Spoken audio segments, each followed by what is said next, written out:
नमस्कार दोस्तों, आज मैं आपको चैत्र चौथ व्रत में सुनी जाने वाली गणेश भगवान की कहानी सुनाने जा रही हूँ। प्रेम से बोलिए गणेश भगवान की जय हो, चौथ माता की जय हो। एक समय की बात है, एक गांव में एक किसान रहता था। उसकी दो बेटियां थीं, कमला और बिमला। कमला की शादी अमीर परिवार में हुई थी, पर बिमला की शादी गरीब परिवार में हुई थी। अमीर होने के कारण कमला घमंडी हो गई थी। उसने बिमला को अपने घर पर काम पर रख लिया।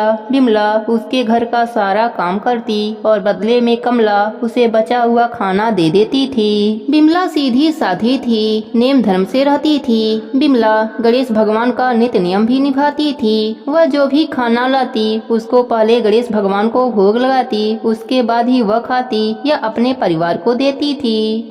एक दिन कमला के घर में खाना नहीं बचा। बिमला ने जंगल से कुछ आंवले तोड़े, उसे उबालकर उसने पहले गणेश भगवान को भोग लगाया।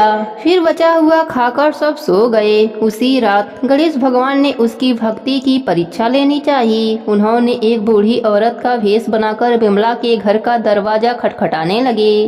बिमला ने उठकर दरवाजा खोला तो देखा एक बुढ़िया खड़ी है।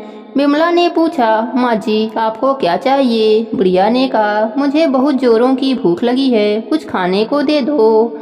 बिमला ने कहा, माँ जी मैं बहुत गरीब हूँ, खाने को कुछ भी नहीं है, बस उबले हुए आंवले रखे हैं, आप खाएंगी?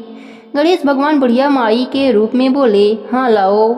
तब बिमला ने भोग में चढ़ाए हुए आंवले बुढ़िया माई को खाने को दे दिया। खाने के बाद बुढ़िया माई घर जाने में असमर्था दिखाई। तब बिमला बोली, आप चिंता मत कीजिए, आज आप यहीं पर सो जाइए, कल सवेरे चली जाना।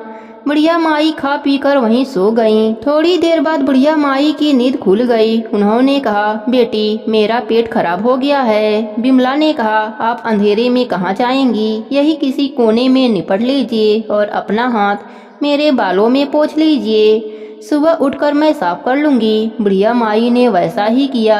जब सुबह हुई तो बुढ़िया माई वहाँ नहीं थीं।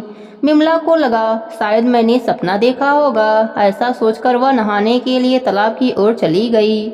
जब वह नहाने लगी तो उसके बालों में से सोना झरने लगा। आसपास के लोग देखकर हैरान हो गए। अब बिमला को रात की बात याद आई। वह दौड़ी दौड़ी घर आई। घर आकर उसने देखा कि घर के अंदर चारों ओर सोने के सिक्के बिखरे पड़े हैं। वह खुश होकर गणेश भगवान की जयकारा लगाने लगी। उसने अपने बेटे को मौसी के घर से तराजू लाने के लिए भेजा।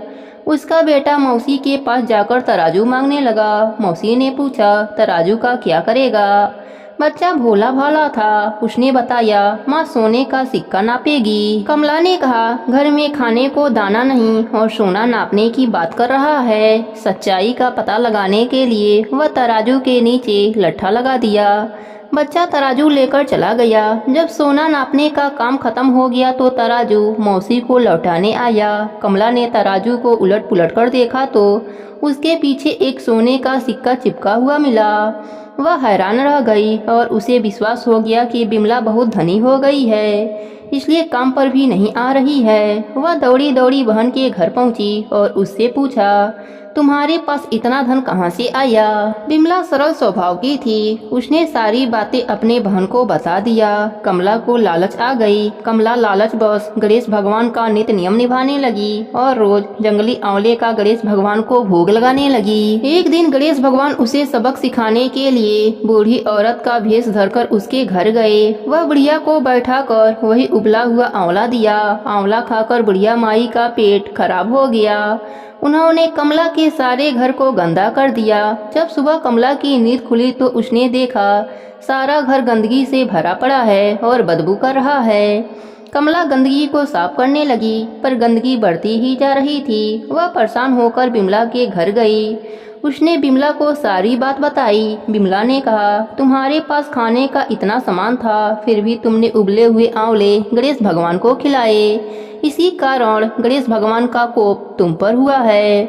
कमला को अपने गलती का एहसास हो गया। वह गणेश भगवान से क्षमा मांगने लगी। गणेश भगवान ने उसको माफ कर दिया और अपनी माया समेट लिया।